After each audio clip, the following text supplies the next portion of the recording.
I was saying, stars are part of the cosmic order, which is part of the great chain of beings and, like, you know, the divine order. So him telling them to switch off is, like, against what they naturally do. So that kind of suggests Macbeth's narcissism, because he thinks that he can control nature when that's God's job. So it's kind of blasphemy, which to a Jacobean audience would be shocking and disturbing, and goes against political and spiritual ruling. Like, it's like rebellion against spiritual and political ruling. So disruption in fate and nature results in divine punishment and damnation, which is kind of similar to after King Duncan, when nature was, like, in chaos and disrupted, because it goes against the divine right of kings. So therefore ambition leads to the disruption of nature and damnation. And a quote that links to that is "owl hawked."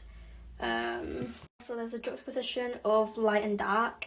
So light symbolizes, like, salvation in Jesus, purity, but dark symbolizes, like, Satan, witchcraft, evil, secrecy, all that. So Macbeth wants to, he's, like, coming away from God and going further and further into sin and evilness, and kind of links to, like, he won't be saved from sin because he goes against salvation.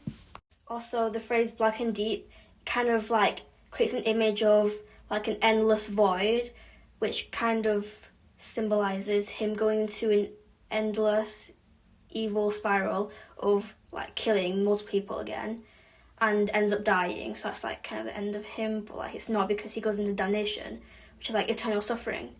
So this again alludes to Lucifer trying to rise up to power and then going into eternal damnation, like when he got cast out of heaven. Also, the rhyme in this quote is similar to, like, spell-like chants, so it indicates that he's already under the influence of the witches, which means that his ambition is becoming evil and satanic. Also, the sibilance in this quote kind of symbolizes a snake, which is kind of, it connotes to temptation, sin, deceptiveness, secretiveness, and the, like, sly and stuff. So it could symbolize, like, the snake is, like, slithering with ambition through his thoughts,